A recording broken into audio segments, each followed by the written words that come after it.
Eskrima is another. Now, we're headed to the rice paddies to learn a move that dates back before Magellan. One that might give us an edge against Percival Pobleo.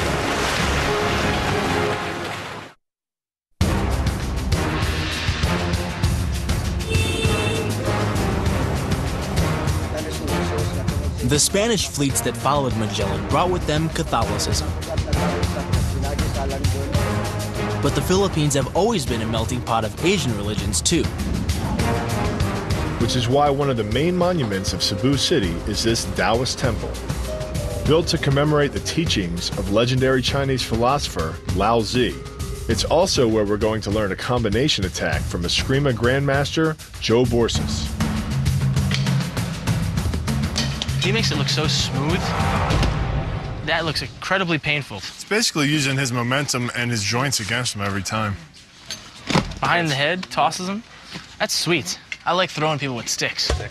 Grandmaster Joe had a move that would make the most of our limited stick skills. One that combined defense and offense. So he disarmed him, and then he was able to throw him too. Right. This move begins with the Eskrima grabbing his opponent's attacking arm. He then strikes his opponent hard across the midsection before disarming him with a wrist strike, then finishing him with a good blow to the head. For good measure, Grandmaster Joe flips his man too. Can you just do the first part only to the disarm? One, two, three. So that's the disarm. 3 steps to it. 1, strike, disarm, strike. By using the twisting motion of the torso to drive the strike, the business end of the hardwood fighting stick can quickly accelerate to more than 25 miles per hour. On contact with the skull, the energy is enough to cause a depressed fracture. It's the same injury-producing force as being hit in the temple by a hammer. Get on the thumb, turn it, strike, and here. Disarm, strike. Strike. Listen. Okay. Once you strike the wrist, he has no choice but to let go because you're basically shattering a bone. So it's wham, he lets go, and then he's at your disposal. 1, 2, 3, 4, 5, 6, 7, 8. I've had some Eskrima training, but this is masterclass level. And there was still so much to learn if I wanted to be ready to take on Percival Pobleo. One day, I hope to be half as good as that. Thank you. Thank you, Grandmaster. If we hoped to stand a chance in the ring, we needed to learn the very foundations of Eskrima. And to do that, we'd need to head to the country. Perfect. Look at this thing. Maybe we hop in the back. For the first part of our journey, we hopped in a jeepney. Brought to the Philippines by the U.S. military, these 1960s vintage Jeeps have been heavily modified and even turned into public transportation. You know what? This has to be the weirdest vehicle I've ever been in. This is like Jerry Garcia's personal limo. We eventually arrived at Port Cebu. From there, it was an outrigger ride to Negros Occidental. It's home to an ancient art many believe is the forerunner to modern Eskrima. It's called Kali.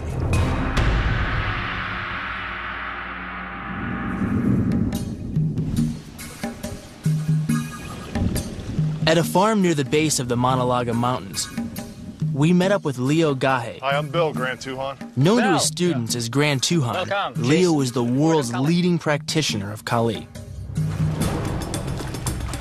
Because this ancient form of Eskrima was practiced in open fields, he led us into some nearby rice paddies. There, we warmed up with an ancient form of spear throwing.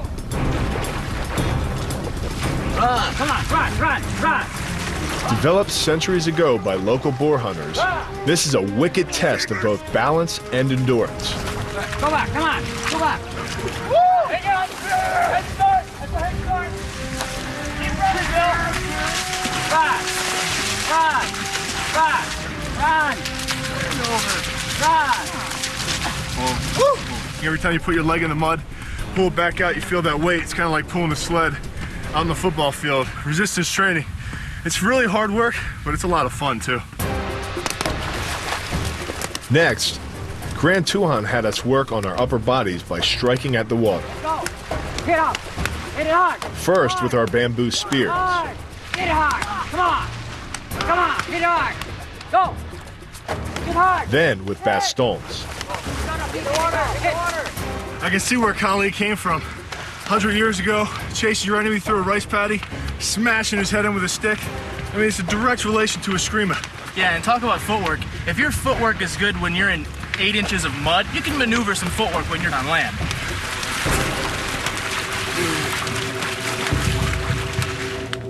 And these same Kali techniques we were practicing could have helped create modern Eskrima. Shortly after Magellan's death in 1521, Spanish conquistadors returned with more men and better weapons and defeated the local warriors. The Spanish installed Catholicism as a state religion and outlawed all indigenous martial arts. Forced to go underground, local warriors incorporated their training methods into a variety of ceremonial rituals. They convinced the Spaniards these rituals were tribal dances, which they called Kali. In reality, these so-called dances were tightly choreographed sparring sessions designed to replicate real fight scenarios.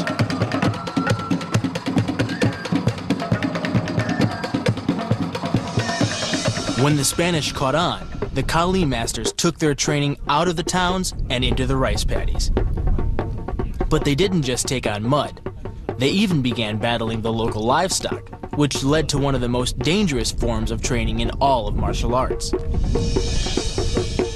It's a system of wrestling maneuvers that often results in broken arms, legs, and even necks. If you're a purist like Grand Tuhan, you train the same way your ancestors did, using a 1,600-pound water buffalo as your sparring partner. How does a 1,600-pound water buffalo help with your Kali? If you can take down the 4-feet guy, you know, I mean, the 2-feet person is easy to take down. What's the actual... But wrestling a water buffalo is no easy task, even for a trained Kali expert.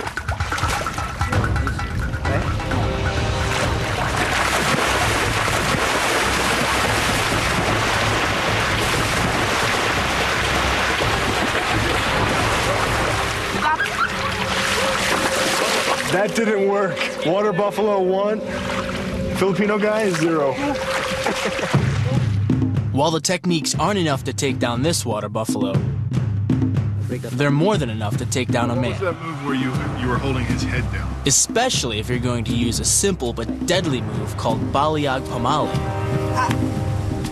It's best used when an opponent has lost his baston and is looking to turn a stick or knife fight into a wrestling match, which in an art as diverse as Eskrima could easily happen. So anybody grapples you, you're safe, because the moment he gives his hand here, you are in complete control. See, you can break that. See? So you're blocking his right hand? As much as it. Yeah, he's tapping. The Escrimador wraps his own forearm between the attacker's neck and upper arm, then uses the weight of